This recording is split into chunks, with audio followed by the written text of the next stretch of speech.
Salut, Josiah Serge Lakish. Là, nous sommes aujourd'hui le 20 août 2022. Là, je suis vers du côté de Dabou. Je reviens d'un village. J'essaie de retrouver un autre espace où je pourrais au moins passer encore du temps ou me reposer. Parce que j'ai pas un endroit où être. Je suis pourchassé partout, Et là, voici, je me balade avec mes affaires. Là, je viens de manger des galettes, là. Et puis, voilà, mes affaires, mes petites affaires. Et donc, je vis comme ça, quoi, depuis près d'une décennie, ça fait près de 10 ans. Ça m'a fait réfléchir à quelque chose. J'ai pas voulu y croire, mais finalement, je suis tenu d'aborder la réflexion sur la question. Je me souviens qu'il y a plus d'une décennie, près de 12 ans, à peu près, c'était en 2011-2012, juste après la crise, juste après la fin de la dernière crise que mon pays a connue.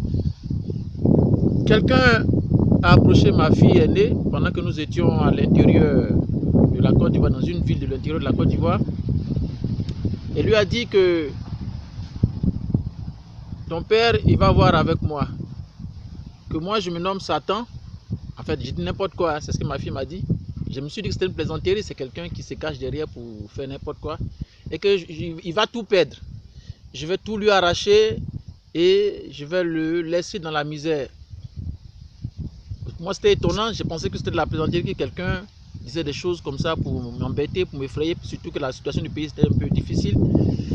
Mais effectivement, j'ai constaté que juste après cela, j'ai perdu le bâtiment qui abritait un espace de rencontre, de prière que nous avions.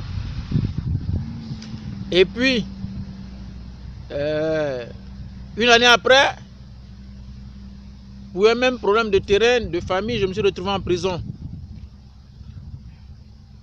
Bien avant cela, la femme qui vivait avec moi est partie.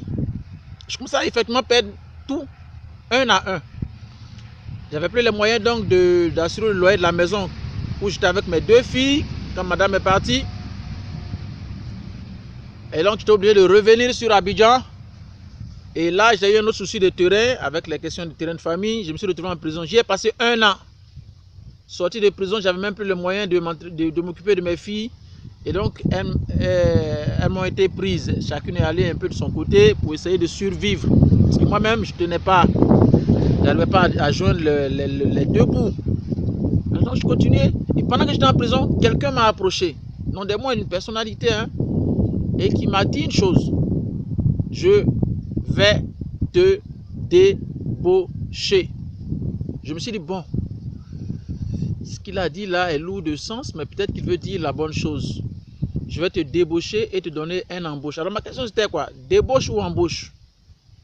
Je me rends compte que depuis là, ça fait plus d'une décennie, je suis sans emploi, je erre ça et là, j'arrive même pas à trouver un espace où m'installer, même un endroit où dormir, même là où j'étais censé être chez moi. Alors je me pose la question, qui est-ce que je représente dans ce pays pour qu'on veuille tant me prouver quelque chose, me pourchasser, me harceler, me agacer, au point de me dire, bon voilà, tu vas tout perdre, tu n'auras rien. Mais moi, j'ai rien du tout. J'ai vraiment rien du tout. Alors, je prie Dieu que soit embauche ou pas, ou désembauche.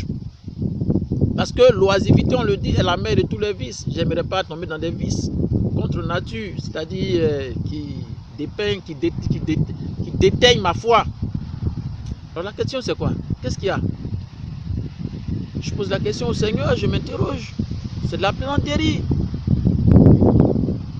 Tous cherchons à travailler ou tous devions-nous être au chômage? Je ne peux pas souhaiter à mon prochain de ne pas travailler pendant que moi je cherche à être à du travail. Je ne veux pas chercher à mon prochain, comme le Seigneur le dit, ton prochain comme toi-même, à être sans endroit où aller, neutraliser, peut-être en d'autres termes, pendant que je souhaite être libre. Si mon prochain doit être comme moi-même, qu'est-ce que je dois souhaiter à autrui? C'est ma réflexion. Moi, je souhaite du bien et du bonheur, et donc la délivrance pour tout le monde. Donc, tu travailles pour tout le monde. Que Dieu bénisse la Côte d'Ivoire, mon pays, et toute la terre. Travaille pour tout le monde, mon prochain comme moi-même. Dieu bénisse la Côte d'Ivoire et toute la terre.